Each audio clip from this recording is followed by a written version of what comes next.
from the studios of Postscript Media and Canary Media. Sindhuja Rangarajan has a degree in computer science, but she realized pretty quickly she didn't like it as much as she expected.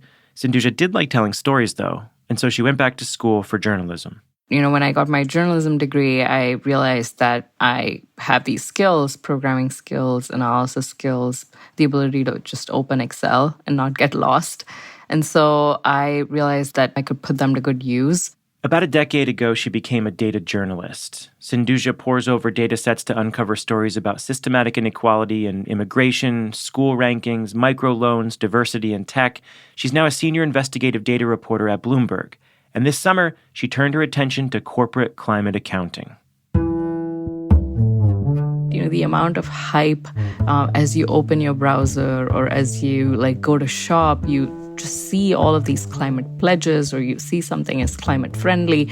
There's just so much hype from corporations about emissions and emission cutting. And I was like, look, I'm a data journalist. Is there anything we can do about this? And we started digging into corporate emissions. Sindhuja linked up with Bloomberg investigative reporter Ben Elgin. Ben's written extensively about problems with carbon markets. They wanted to compare the difference in large corporate emissions when they factored in renewable energy credits. This is known as market-based accounting. And when they actually accounted for the generation mix that powers a company's operations. That's known as location-based accounting. Ben suggested they dig into data from the Carbon Disclosure Project, a nonprofit that collects and scores corporate climate pledges. They have some of the most comprehensive data on this issue. So again, analyzing that company by company, I think has never been done before. How big was that gap? That gap was massive. We looked at around 6,000 reports in 2021. We analyzed 8,000, filings across 4 years from 2017 to 2020. And we found that, in 2020, 1,318 companies had a difference of 112 million metric tons CO2 between their location and their market-based emissions. So that's huge. We're talking about, how much 24 million cars would emit in a year. Intel, Pepsi, Starbucks, Procter & Gamble, thousands of the world's biggest companies rely on renewable energy credits to make sustainability claims. It's a very common and controversial tool, and there's increasing scrutiny into how these credits distort our emissions reality. It makes it seem like there's all this progress, but it doesn't give a accurate accounting of what's going on. This is The Carbon Copy. I'm Stephen Lacey. This week, 2 conversations on the state of corporate sustainability. We'll talk with Bloomberg's Sindhuja Rangarajan about the creative math behind renewable energy credits. And we'll hear from Joel McCower of GreenBiz about what is actually making an impact in corporate sustainability and what is still holding it back. Mark your calendar for November 30th at 1 p.m. Eastern. That is when we are hosting a live episode of Climavores. It's remote, it's on Zoom, and co-hosts Tamar Haspel and Mike Grunwald will be talking with renowned author and NYU professor Marion Nestle about food history, nutrition, eating for the planet, and who you should and shouldn't trust on food. And we're taking your questions too, so pop into the show notes, click the link, and come join Climavores live on November 30th. Hope to see you there. We have a quick favor to ask you. There are tens of thousands of you out there, and we want to learn more about you. Why do you listen to our pods? What do you get from them? We have a 12-question survey linked at the top of the show notes. It'll take you 2 minutes to fill out, and we're also giving out 5 $100 Patagonia gift cards to respondents. So go ahead and fill it out for us. Thank you so much. It really helps us. I want to recommend a podcast that I think you'll like. It's called Trail Wait. Called a must-listen by Outside Magazine, Trail Wait just released a new season. In it, critically acclaimed host Andrew Steven explores how our love and enjoyment of the land can accidentally do more harm than good. From ever-growing wildfires in the Sierra Nevadas to ecotourism and the unintentional consequences of too many folks enjoying national parks. Produced by The Podglomerate, Trail Wait is a sound-rich exploration that gives you a new perspective on the great outdoors. Don't miss out. Follow Trail Wait on Apple Podcasts, Spotify, or your favorite podcast app. Tell them Carbon Copy sent you.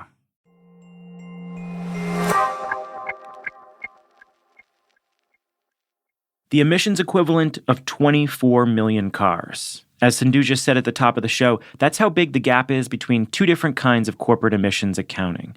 And to understand why companies can just make 24 million cars disappear without meaningfully changing their operations, we need to break down how the two accounting methods in question work. There are three different kinds of emissions. Scope 1 emissions come from equipment and operations directly under a company's control. Then you've got Scope 3 emissions on the other end of the spectrum. Those come from suppliers and other activity outside a company's control. They're very difficult to track. And Scope 2 emissions, the ones we're talking about here, come from the energy produced to power a company's operations. And there are a couple of ways to report them. Companies can report something called as location-based emissions, which is, hey, this is my office. I take some of this energy from, our local grid. And the grid, on an average, has like this emission factor that we're going to use. And we're going to say we consumed so much electricity. The grid's emission factor is something. And so we're going to multiply that. And we're going to calculate something called as location-based emissions. And then there's market-based accounting. That includes long-term contracts that a company might sign with a wind, solar, or hydro project in a distant place.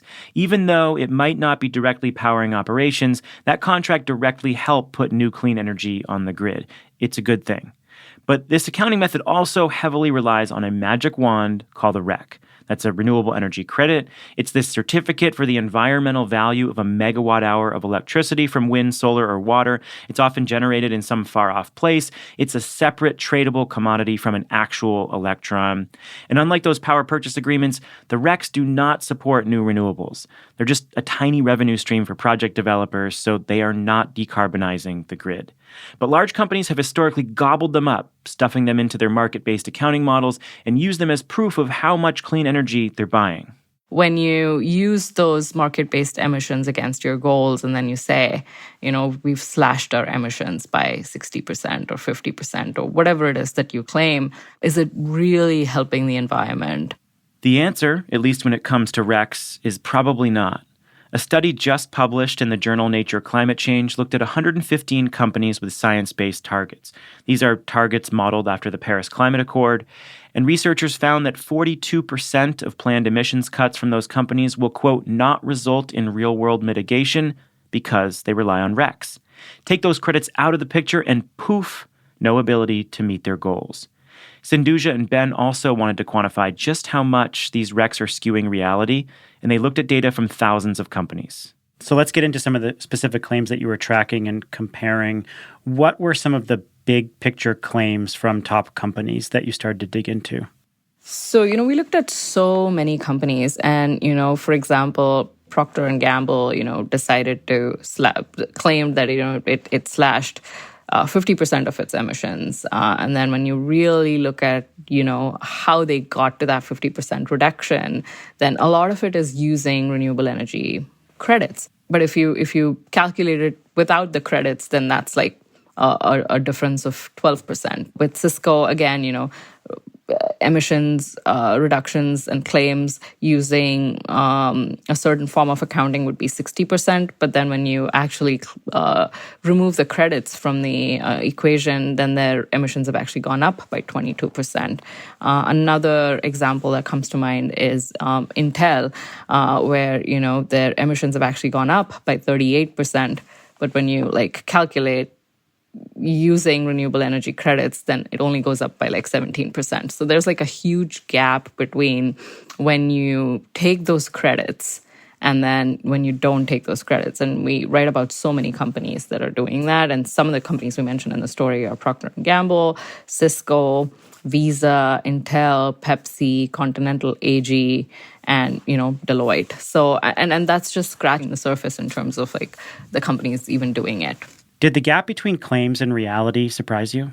If I had seen more companies that were unknown names, smaller companies, and if I had seen a different trend, I would have, not been as surprised. But I think just the scale, the size, and the number of companies involved did surprise me.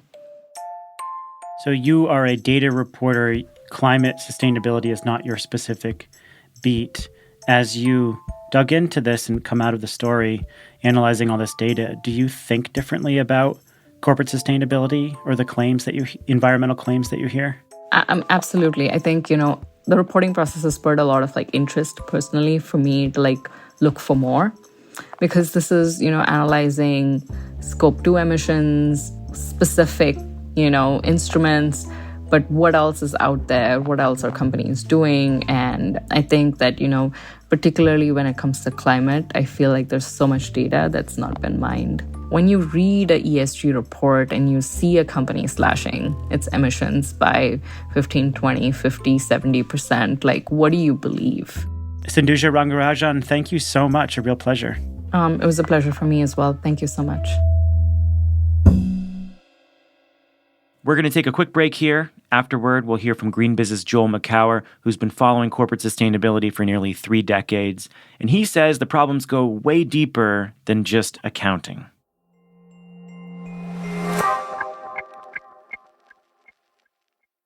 What are you doing on November 30th at 1 p.m. Eastern? I hope you'll be with us for a virtual live episode of Climavores, our show on food and climate.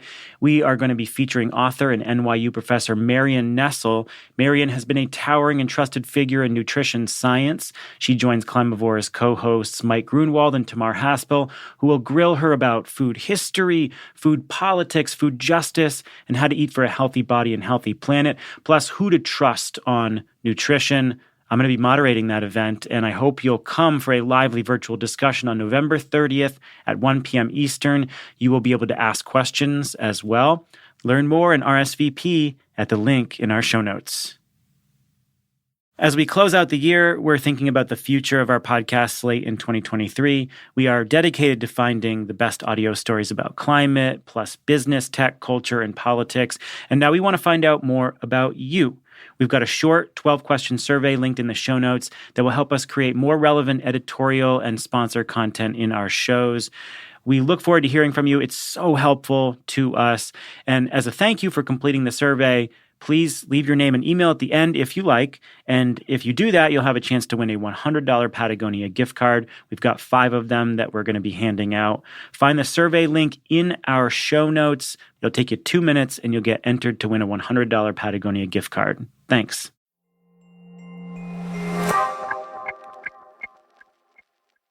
There is absolutely no doubt that most large corporations are thinking differently about climate change and sustainability. Even when casting those recs aside, nearly 40% of renewable energy added to the U.S. grid since 2014 came from corporate power purchase agreements. That's according to the Clean Energy Buyers Association. Some companies like Stripe and Microsoft are setting negative emissions targets and investing meaningful sums of money in early carbon removal projects. And then you've got Google, which is pioneering renewable energy procurement on an hourly basis in an attempt to match 100% renewables on the grid for its operations. Meanwhile, shareholder pressures are pushing boardrooms to adopt ESG strategies, and extreme weather risk is forcing companies to evaluate their logistics. A lot is happening.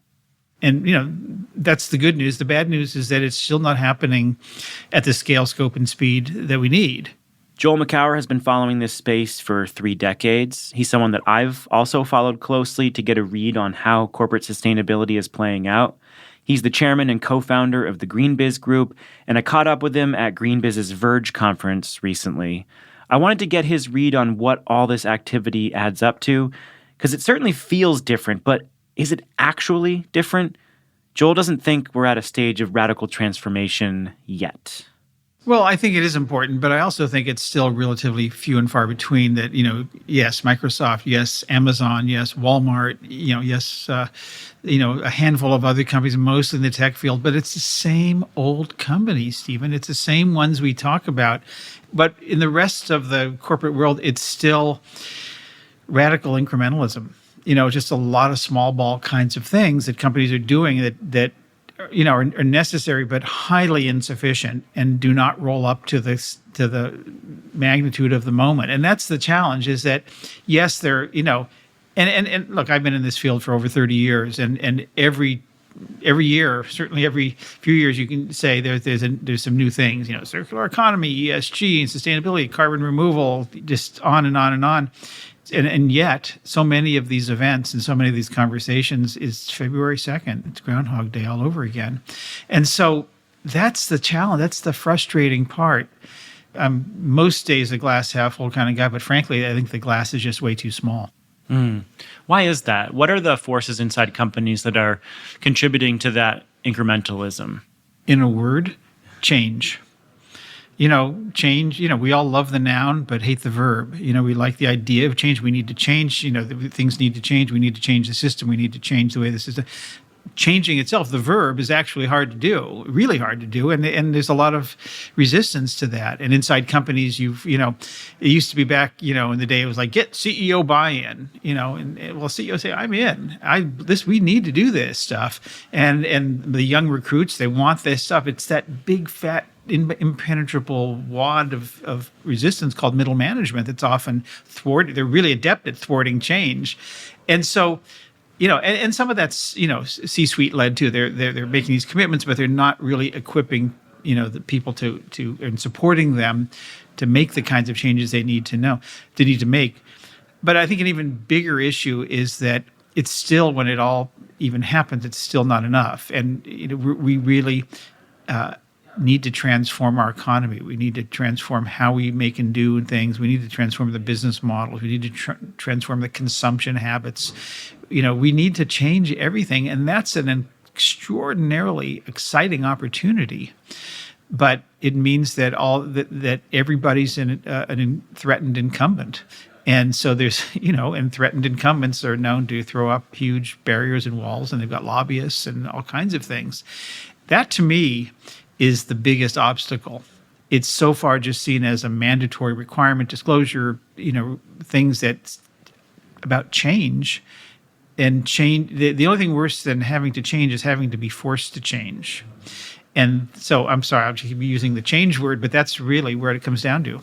It's so interesting, your take, because if someone had asked me how different is this world, I would probably give them a much more optimistic answer than you gave. But obviously I would probably give the examples of the biggest corporates and the folks that have been at the leading edge of this for a while. And so what you're saying is that there is this whole range of, mid-sized companies that haven't even really grappled with this, or maybe they're just starting to. And can you be more specific? Like when they're not doing things, what are they? Are they just not setting targets? Are they not hiring the right people? Like what is causing that inertia inside this broad range of companies that still are not grappling with sustainability? Well, there's not a question you can ask me of that sort of big picture nature where the answer doesn't begin. It depends, and it depends a lot on. Again, there's a political piece. There's we're doing great. Our customers love our products. No one's asking for us to do things more sustainably. We're privately held, so we don't have any investors or SEC reporting requirements. There's no one's, the media, the activists, no one's beating down the door saying you must change. And so if you're doing well and no one's forcing you to do it, why do it? Because it can be disruptive, and it can be disruptive in a really good way. So I just think there's just a lot of, again, I'm going to come back to it's a lot of resistance to change if you don't have to. And a lot of companies don't yet feel you need to do this.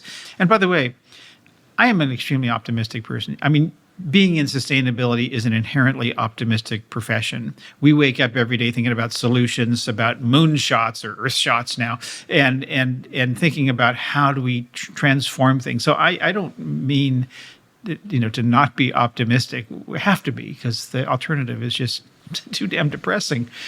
But I'm also realistic with what's going on out there. I'm not, there are people who say, yeah, sustainable business and everything's changing and the world's going to be better, and hope maybe.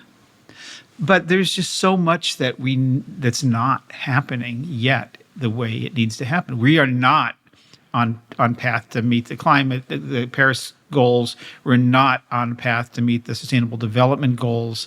We're not on the path as a nation in this country, United States, to meet even basic goals, or even in states that have set renewables targets or carbon reduction targets. And so we've got a lot of work to do. You can look at that as, oh my God, it's depressing, or as an amazing opportunity. I obviously prefer the latter. Let's talk about sticks. So there has been a major move internationally to get securities regulators to force public companies to disclose climate risk. That has played out at the Securities and Exchange Commission here in the U.S., and we're starting to see rules come together on disclosing climate risk. How important do you think that is? I think it's important. I don't think it's necessarily the game changer that a lot of people, I think, profess it to be. Look, you need a base. You need you need some compliance. And the definition of compliance is that if it was any less, it would be illegal. And so you need to set that minimum expectation. But it's a floor. It's not really, the minimum expectation isn't going to, again, get us where we need to be going. So I think it's great. I also think it's going to, in its practice, in the compliance with whatever the SEC ultimately comes back with, is going to be with sufficient, not necessarily loopholes, but the ability to meet the requirements with a bunch of vague language that doesn't really get to what we were hoping it would get to, in terms of companies really assessing their risks and starting to, first of all, disclose them, and then ultimately, hopefully, dealing with them. I mean, when I talk about we give presentations about all of this stuff, and people say, "What's the business case?" As if there's a business case for destroying the planet. And I say, well, there's an old answer and a new answer. The old answer is, about reducing costs, increasing revenue, attracting talent, being a preferred supplier, obviously reputational stuff, blah, blah. And that's not untrue, but really it boils down to one word: risk. Financial risk, reputational risk, right to operate risk, transitional risk, technology risk, regulatory risk. There's lots of different flavors. And I think that making the SEC is trying to pull, and a lot of and its counterparts around the world is trying to pull out that risk so that everybody can see it, and it's visible, and for investors, for employees, for customer, whoever it is, neighbors. I don't have great hopes that the regulations are actually going to accomplish that. I think there's a lot more, in the task force for climate-related financial disclosures, and then now the task force for nature-related financial disclosures, that a lot of those things, which will be enforced through contracts, supplier relationships, buyer-seller relationships, will have more clout, bigger sticks than and then, of course, the carrots of the opportunities and the ability to either retain business or gain new business, I think, or attract talent, or all those things that is part of my old answer, which are still relevant. So I think, the risk piece of this is fascinating. So the risks and impacts are worsening, but on the positive side, the technologies and solutions we have are getting a lot better. And so, over the past 30, the amount of solutions we have at hand compared to when you started in this field 30 years ago are just wildly different. Yeah, and that's the happy story here, and it certainly is the story here at Verge. And it's not just the so-called green and clean or climate technologies, like EV and solar and wind, or even, a lot of it's just, it's AI and robotics and optical scanning and synthetic biology, and machine learning and a whole bunch of other technologies that are going to enable us to track and gain visibility into supply chains, allow us to do reshore or localize manufacturing at a small scale instead of shipping things across oceans, allow us to build materials that used to come from oil, or in some cases, I'm working with a company that's making an alternative to palm oil that's chemically identical, but it comes in a factory and not from a field. And when you look at the destruction of habitat and rainforest and all that in growing time, those are revolutionary things. And the other piece, the last piece of not last, but one other piece is just the impact on people, the opportunities that these technologies can bring. We're seeing, companies lean into their smallholder farmers in remote parts of the world and giving them with just not even a smartphone, but just a phone, where they can now tap into weather and market conditions and buy and sell things and report things and become a much more engaged and hopefully resilient supplier to these big corporate supply chains, improve standards of living. I mean, look, if we're not improving lives and, in moving the needle on the biggest environmental challenges we have, this is not sustainability. It's just, it's just helping business, make more money. And we have to be improving lives here. And I think that's one of the things that the bad news is we're not really talking about that as much. And the good news is we have now all the tools and technologies we need to make those things happen. Joel Makower, thanks so much. It's my pleasure, Stephen. Thank you. That is it for the show. The Carbon Copy is a co-production of Postscript Media and Canary Media. Go to canarymedia.com for show notes, back episodes, lots of other good journalism from Canary Media's reporters who you hear on this show. You can also sign up for our newsletter at postscriptmedia.com. We've got a ton of shows constantly churning out. I mean, we're trying to cover every element of the climate story, and so you'll get updates on what we're releasing. And hope you can join us because we've got some live shows coming up as well with our other co-hosts. This episode was produced by me and Alexandria Herr. Sean Marquand is our engineer. Original music came from Echo Finch and Blue Dot Sessions. Postscript Media is supported by Prelude Ventures. Prelude is a venture capital firm. It partners with entrepreneurs to address climate change across advanced energy, food and agriculture, transportation and logistics, advanced materials and manufacturing, and advanced computing. Go ahead and give us a rating and review on Apple or Spotify. We ask it every single time, but there's a reason for that because it's really helpful. And thanks for spreading awareness about the show. And if you've got ideas for the show, then hit us up on social media, or you can send us an email to hello@postscriptaudio.com. I'm Stephen Lacey. This is The Carbon Copy. We'll catch you next week.